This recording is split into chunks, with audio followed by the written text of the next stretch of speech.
নমস্কার বন্ধুরা, আমাদের চ্যানেলে আপনাদেরকে স্বাগত জানাই।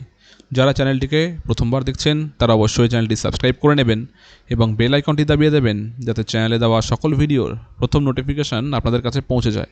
তো আজকের ভিডিওতে কিছু ইম্পর্ট্যান্ট ইনফরমেশনস আপনাদেরকে শেয়ার করতে চাই। একটু মন দিয়ে শুনবেন এই কাস্ট সার্টিফিকেট নিয়ে টোটাল ব্যাপারটা। তো ব্যাপারটা এরকম যে ওবিসি যে তালিকা, সেই ওবিসি তালিকা নিয়ে কিন্তু একটা বিরাট বিতর্ক সৃষ্টি হয়েছে এখন রাজ্যে। আগের দিন আশা করি আপনারা সরকারি যে প্রেস কনফারেন্সটি হয়েছে সেটি আপনারা শুনেছেন। সেখানে কিন্তু স্পষ্ট ভাষায় বলা হয়েছে যে রাজ্য সরকার কলকাতা হাইকোর্টের যে লিস্ট সেটাকে কিন্তু মান্যতা দিচ্ছে, ওটা বাদে আর কিচ্ছু মান্যতা দিচ্ছে না। তো এটা নিয়েই একটা ছোট্ট প্রতিবেদন আজকে প্রকাশ পেয়েছে, বিভিন্ন জায়গাতেই প্রকাশ পেয়েছে। আমি একটা ছোট্ট ডিটেলস আপনাদেরকে জানাচ্ছি সবাইকে, যে ওবিসি তালিকা থেকে বাদ 2 কোটি গরিব সংখ্যালঘুর মতো রাজ্যে কিন্তু এই নতুন সিদ্ধান্ত নেওয়া হয়েছে। আর এটা নিয়ে কিন্তু একটা তীব্র বিতর্ক সৃষ্টিও হয়েছে।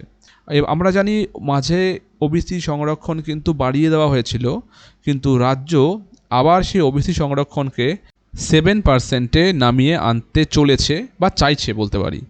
আর এই নিয়ে কিন্তু তীব্র চর্চা শুরুও হয়েছে। নতুন মন্ত্রিসভার গঠনের পর এই সিদ্ধান্ত ঘোষণার পরেই বিরোধীদের একাংশের অভিযোগ, এর জেরে বিপুল সংখ্যক গরিব ও পিছিয়ে থাকা সংখ্যালঘু মানুষ সংরক্ষণের সুবিধা হারাতে পারে। সিপিএমের মুখপাত্র গণশক্তিতে প্রকাশিত প্রতিবেদন অনুযায়ী প্রায় 2 কোটিরও বেশি সংখ্যালঘু মানুষ কিন্তু ওবিসি তালিকার বাইরে চলে যেতে চলেছেন। এবার কি বদল হয়েছে? আমরা জানি মাঝে ওবিসি সংরক্ষণ 17% করা হয়েছে, এইটা কিন্তু আবার কমে 7%-এ আসতে চলেছে। আর ওবিসির যে তালিকা, এটা নিয়ে কিন্তু আবার পুনর্বিবেচনা করা হচ্ছে। ওবিসি এবং ওবিসি বি এই গোটা part, OBC A OBC B এই গোটা পার্টটা কিন্তু বাতিল করে শুধুমাত্র ওবিসি বলে একটা ক্যাটাগরি রাখা হচ্ছে। এছাড়াও আগের দিন কিন্তু মন্ত্রিসভার যে বৈঠক হয়েছে তাতে ক্লিয়ারলি এটা বলা হয়েছে, আমাদের যে প্রেস কনফারেন্স ছিল, যে যাদের ওবিসি সার্টিফিকেট ইনভ্যালিড বা যে কোনো কাস্ট সার্টিফিকেট ইনভ্যালিড যে কারণের জন্য বলা হয়েছে যে আবার নতুন করে রিচেক করা হবে, একটা লিস্টও দেওয়া হয়েছে, যেটা আমাদের চ্যানেলে আছে, আপনারা দেখে নিতে পারেন। টোটাল ডিটেলস, শুধু লিস্টের মধ্যে আপনারা আছেন মানেই সেফ তা নয়, ওই লিস্টের মধ্যে আপনারা ভ্যালিডলি আছেন কিনা এটা কিন্তু চেক করা হবে। এবার যদি চেক করার পর দেখা যায় যে না, সেখানে কোনো ইনভ্যালিডেশন পাওয়া গেল, তাহলে আপনার ওবিসি তো বাতিল হচ্ছেই, প্লাস যদি সেই ওবিসির ওপর বেস করে আপনি চাকরি পেয়ে থাকেন, আপনার চাকরিটাও কিন্তু যেতে চলেছে।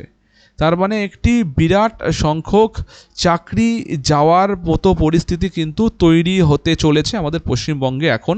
সরকারের এই যে সিদ্ধান্ত, এই সিদ্ধান্তকে কিন্তু আমরা কোনোভাবে ক্রিটিসাইজ করতেও পারবো না, কারণ বেসিক্যালি যদি ইললিগালি কেউ কাস্ট সার্টিফিকেট করে থাকে তাহলে সত্যিই তাদের কিন্তু এটা বাতিল হওয়া উচিত।